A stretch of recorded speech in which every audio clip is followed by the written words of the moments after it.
they're going to come back tomorrow with bears. You know, bears, not teddy bears, bears on their horns. And that's exactly what happened the next day. Imagine them coming out of the wilderness back into the city, and everybody's running in sheer fear because they have these bears stuck on the horn. Not only they're not going to be, but he said, if they were indeed a nuisance, and I'm wrong, they will be devoured by the bears. There will be bears there. And that's what happened. Anyway, make a long story short,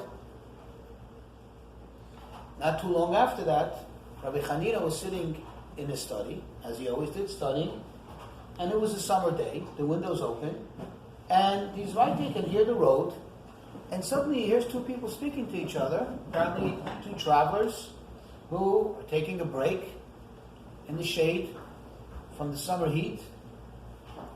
And one says to the other, he says, you know something? Interesting, I'm starting to remember this spot. Several years ago we were here, and we stopped in this very same spot under this tree, in this shade. And we ate lunch, and we took a nap, we fell asleep. And then when we woke up, we left. And I remember now, you know what happened? I forgot a whole bunch of hens here. Hanina heard this. He ran outside and he went over to the man. He says, sir, can you remember? Can you give me some kind of sign, some kind of clue as to, ownership? And he said, yes. All I remember, I don't remember much, but all I can remember that it was tied up in a red ribbon, and I have a special way I make the knot. And he says, okay, let me show you your chickens. Let me show you your hens. And he said, really? And he takes him into the backyard and he shows him all the goats. He says, they don't look like the hens. He tells him the whole story. He says, well, they grew so much, and now we have the goats. And he said, wow, blessed is the God of Israel that has such a great people that even though he didn't have to do it and he wasn't obligated by the law, but he would not have it any other way, a lost object belongs to someone else, he wouldn't take it for himself. This is a very, very special mitzvah. It's an extremely special mitzvah. And like I said, it's one that Hashem himself says, I'm going to watch over you. I'm going to make sure that you're doing the mitzvah or not. Okay? The next one is a very, very important one too. Verse 4. Okay? It says you should not see your brother's donkey or his ox collapsing on the road and ignore them. You must surely lift it up with them. This is a very, very powerful mitzvah. This is a mitzvah that really says you cannot ignore someone else's pain, someone else's plight. Okay, especially when it's somebody that's meant to be close to you. You see a fellow Jew, you see somebody, and the truth is, another human being. Sadly, we live in such times that perhaps I would not recommend this in a general sense, because you don't know. You stop when somebody's on the side of the road and you need help. You don't know, God forbid, what kind of trouble you can get yourself into, what kind of danger, because there's some bad people out there. But when you're in a situation where you know clearly it's a Jew, where you know clearly it's somebody that you don't have to fear, the Torah is telling you, you can't just drive by. You have an obligation. You have a responsibility to stop and help. Think how society would look if people really did this. If people really... And I want to tell you something that's really, really beautiful. It is not only beautiful, but absolutely fantastic.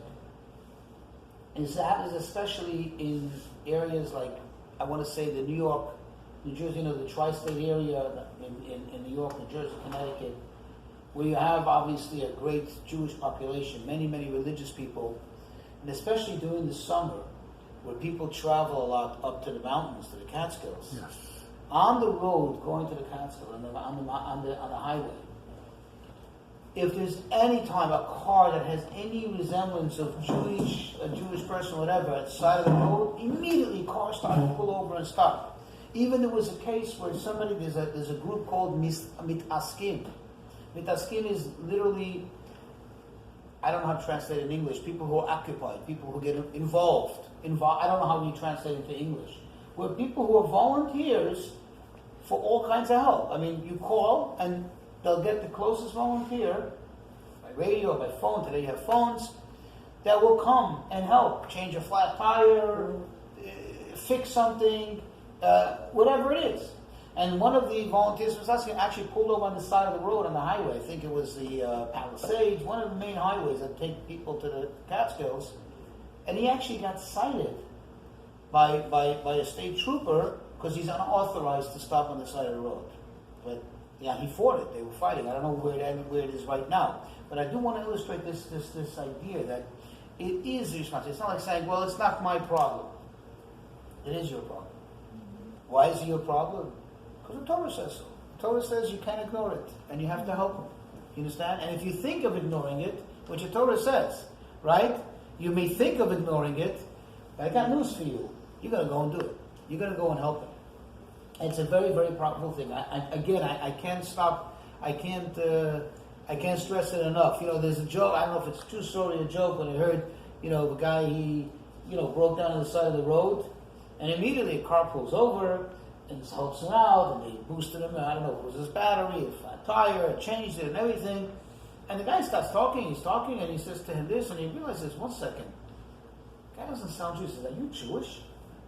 He goes, "No." He says, "But you have a kippah on." He says, "Yeah, I always keep it in the car because my dad told me, if you break down, just put a kippah on, stand near the car, and some Jew is going to stop by and help you." And it may not be a true story, but I've heard this story over the years a few times, but it's several times actually. But it's very powerful. It tells us something. That's what we're all about. Okay, you see, and the truth is, and I have to tell you that I've experienced, especially like for example here in Doral, I've experienced many times where even people who are clearly not Jewish, but they stopped, to give me assistance, to help me. Especially, walking home on Shabbat, and it's raining, and walking the kids, and, now less, but in the past, people would pull over and say, "Can we give you a ride?" And I'm like, "No, thank you." "Can I give you an umbrella, please?" "No, thank you, I really appreciate it." But it's so nice. That's the way it is. We're all creating the image of God. Help each other. Now again, if it's dark on a road and that, please don't pull over because you don't know if the person this is just a ruse to, God forbid, take some innocent person and hurt them. Sadly, that's the thing. You can no longer just be so innocent and assume. But when it's clear and it's obvious, then just to share a personal story that actually happened with me. Okay, and this I can tell you. I about 26, 27 years ago. I remember where it happened. I remember the feeling. Basically, I was in Israel for a couple of days, and there was a friend of mine who was there, and he had a rented car, and he wanted to go around to pray at many, many, many, many gravesites. And in Israel, there's no shortage. And some of them are off the road. This sage, that sage, the other sage. And we did it. We went around, and by the time we were done. So for me, it was good. It was an opportunity. It was on his line. And, he was paying for the car and for gas, and I was driving. And, we split up the driving. And then by the time we got to Jerusalem, I want to say it was 2 o'clock in the morning, 3 o'clock in the morning. And we wanted to be up early in the morning to go to the kotel to pray shacharit, and then go on with the day, go for Shabbat. So, we're going to start getting a hotel for 2-3 hours, and we're just going to pull the car into some empty parking lot, put on the air conditioner, and sleep. I don't know anything. I guess we fell into a very deep sleep. Next thing I know, exactly what time it is, I can't tell you, but it was light outside. And there's a bunch of police officers around the car, and there's this scared, frantic-looking old man with the officers. He's shaking literally. I pulled the window down. So first I tried to speak English, so I don't know what I did wrong. Did I park in the wrong place? Did I park in the security zone? I have no idea. What did I... you just wake up, you just slept maybe for 2 hours, just leaning back on a seat. It's not so comfortable. But it turns out this old man is going in the morning for his daily prayers, and he sees these two guys sleeping in the car with the AC on, the engine is on, sprawled out like this. And for some reason, I don't know if it's his imagination or his fear, he thought he saw a tube going from the exhaust into the car.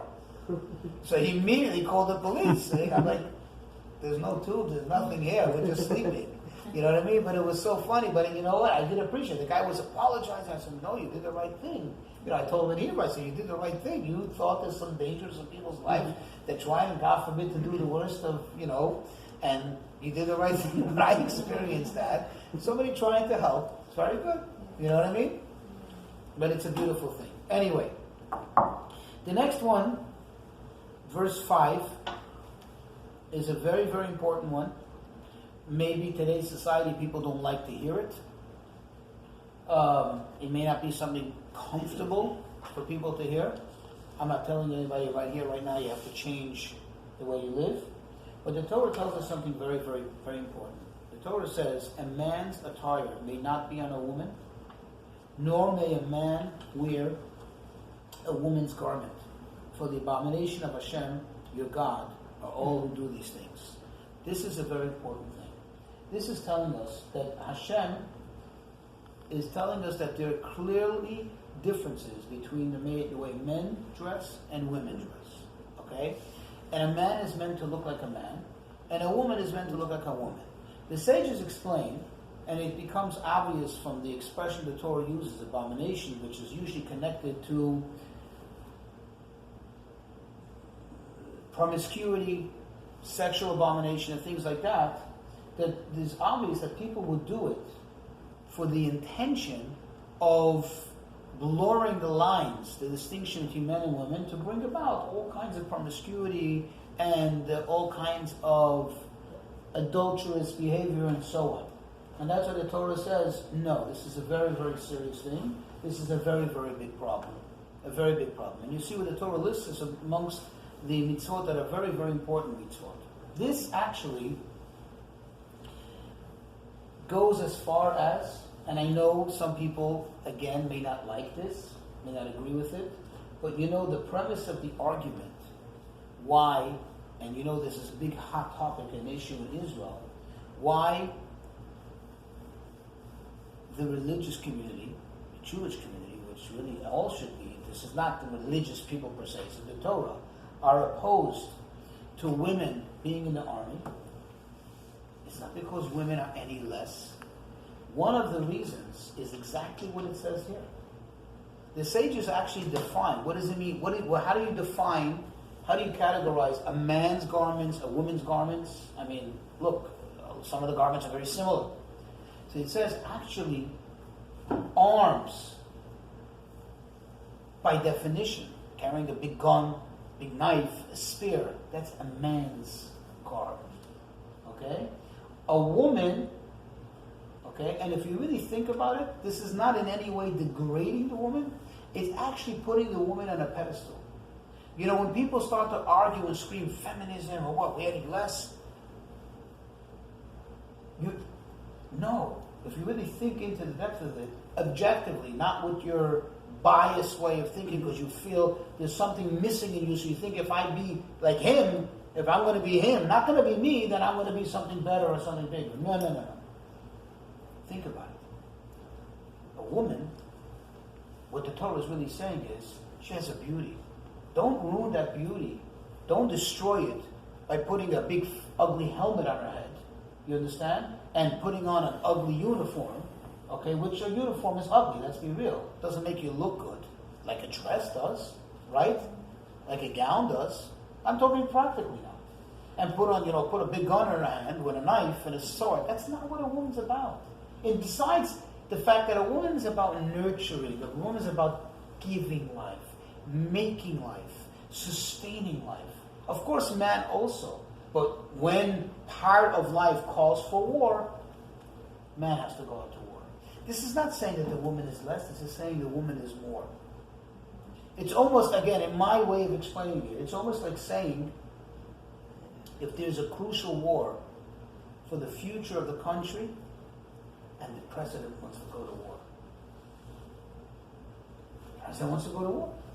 Every little Joe Schmo send their kid to the war. The president wants to go. No! The president does not go. And if he wants to go, he or she as the president, and not only president, the Congress people, whatever, you stop them. The law doesn't allow them. Why not? Because that's not where they're needed. For them to go to war is wasting their capacity, is throwing it out the door. It's actually a disgrace for the country. So if the president gets killed in action, the country didn't gain anything, the country lost everything. So if the woman is going to substitute what she's really all about, to dress herself in man's garb, to dress herself in and put on arms, She hasn't become better. She has now thrown out the door all womanhood.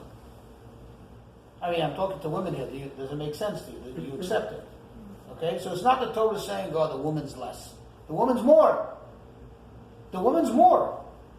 Who do you send out to, I want to tell you an experience that I had. You might think I'm crazy, but to me, this illustrates this. Okay? This happened to me in the only time in my life so far that I went to visit the parasites. No, actually it wasn't the only time. But one time that I was in Paris, visiting the parasites. That's a Jackie Mason, by the way. But walking in the street, and it was a little like a gloomy day, like a little rainy day. Yeah, it was like drizzling and stuff. And I saw something that, to me, was the first time I saw something like that. It was so appalling that it left a mark in my memory. I will never forget that sight. It's one of those things I'll never forget. And that is that there was a garbage truck. Now, the garbage truck over here is still a garbage truck. I mean, I'm happy that someone is earning at least a living, but I don't think any one of us is looking forward that our kids are going to drive a garbage truck. We hope for a little more than that, right?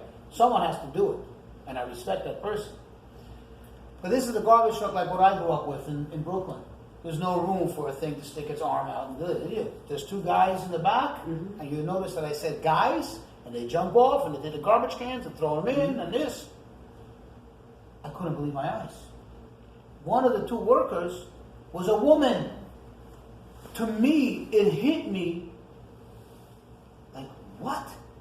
To me, something a woman does behind a stinky garbage truck. To me, a woman is my mother. I wasn't married at the time, but it's a sister. Someone who's going to bring life. Someone who's going to cook a meal. Someone who's going to take care of a home. And here, is this feminism? Is this equality? That the woman can now be in the dirt and get her, instead of having clean hands, she's going to have dirty hands collecting someone else's garbage? To me, I have to tell you as a young man, it's stuck till today. I'm going back almost 27, 28 years ago. You understand? That's what that's my take on this verse of the power of, don't mix the two things. A man wears what a man wears, and a woman wears it. And that's what brings you your ultimate honor, satisfaction, because that's your ultimate fulfillment. Does it speak to you? Mm-hmm. You don't have to accept what I'm saying because I'm saying it. Okay? But that's the way, I understand. And this is, part of the argument. And of course, also, this already pours over into the laws of modesty and so on. These are very, very important things. And sometimes people say, oh, but that's so old-fashioned and you're putting the woman down. I'm not putting the woman down. On the contrary, respect it so much that, there's a reason why anybody who wears a diamond ring, right, when you're doing construction, you take it off. Oh, you got something against diamond ring? You can be a part of your... No, because it's so delicate. It's so beautiful. It's so precious. It's not like a pair of boots, you know what I'm saying? It's not my Timberlands, you know what I mean? So I don't wear it, and if I have to clean, I'm sorry, but if I see one of those trucks that come to people who have those, what do they call those things? Those cesspools. I can't imagine a woman showing up in that. That's a man thing. You get dirty, you know what I mean? Someone's got to bring home bread and butter, so that's what he does for a living. There's nothing wrong about it, nothing to be ashamed. But it's not, come on.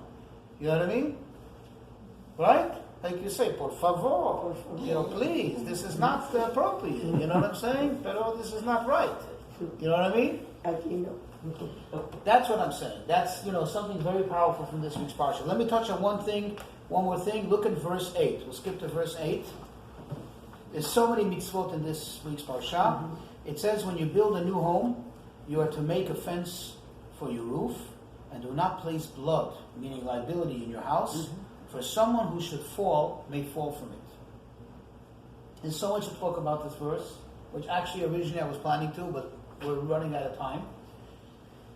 This is first and foremost telling us, not only when you build a home, literally, but when you live in a place, make sure it's safe.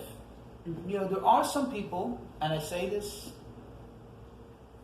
with reservation, but sadly, that because they're religious or more observant, sometimes they're like, come on, this doesn't matter. No, it doesn't matter. Safety things matter. And it's, yes, sometimes there's some absolute ridiculous code that they drive you nuts with, right? But I'm talking about there can be one, difficult inspector or maybe more than one. Yes. But in general terms, you have a place. There has to be functional exits and so on. This is not just because you're following code because you get a violation, because the Torah says so. Do not put any liability in your home. Do not allow, God forbid, any bad, any bad results, let's just say, happen because of your lack of diligence, of your lack of seeing to security matters and so on. Very, very interesting. If you look at the verse, what does it say? The last words. For someone who shall fall may fall from it. In the Torahs, actually, they tried their best, I see over here. They translated it to make sense. But what the Torah says, Ki yipol hanofel mimenu. For the faller, the fallee will fall. Really, he should have said, for a person may fall.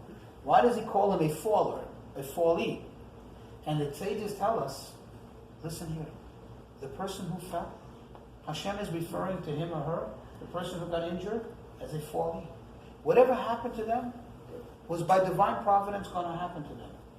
But don't let it happen because of you. In other words, if Hashem had designated that person to get injured, it doesn't have to be your car because you were driving recklessly. It shouldn't be your roof that the person falls off. God has many roofs. It's not your problem. You don't become the owner of that problem by means of neglect. Do not possess Hashem's problem because you were neglectful, because you were not taking care of your property. That's a very powerful lesson. Because we ultimately can say, well, listen, what happened to them is a divine providence. I think divine providence. Yeah, it's also divine providence. I take a loan from somebody, I didn't pay him back. It was divine providence that you had to be out $100. But I get the sin of not paying back my loans, of stealing. You understand? There's no excuse. And that's what Hashem is saying. And he's also saying you should not put any liability in your house. Very, very important to take care of, things of safety issues and so on. In fact, I want to tell you, not that we learn it out from here, but something along these lines. There are certain prohibitions that we have in Judaism, certain things that we shouldn't do, we shouldn't eat, certain type of food, certain situations, which the sages were the one who imposed those restrictions, those prohibitions. And they were for the reason of sakana. Sakana means danger, because they saw that certain things pose a danger. Certain types of, let's say even for example, something that we're aware of today. You're not allowed to mix meat and fish, even though they're both in similar category. Today we all know very well the bacteria of fish and the bacteria of meat, especially if it's not cooked, can become actually toxic when you mix together. You know that, right? You shouldn't, you're a chef, so you know that. But even before science knew it, the sages already a few thousand years ago said you can't do it. It's a normal Jewish thing. You don't eat. That's why I said no fish by the Kiddush, no fish, no meat. If you're going to have meat, we're going to have meat, we're going to have fish, we're going to have fish, or you have to have two separate dishes. You don't mix it. That's just an example. So the rule is, when it comes to certain mixtures of kosher and non-kosher, there are actually situations, many, in which the non-kosher agent can actually dissolve itself, and halachically the whole tray or the whole stew or the whole soup, whatever it is, the whole dish becomes permissible. It becomes what we call nullified. Let's say if a drop of, this is, don't do this at home without adult supervision, but don't make your own decisions, without further knowledge. But this is an example. If a drop of non-kosher soup falls inadvertently, by mistake, into a pot of kosher soup. Oh, the whole pot gets spilled out now it's not kosher? No. If it's at least 60 plus times more than that, meaning it totally becomes dissolved, it's as if it's not there. Okay, and everything is permissible.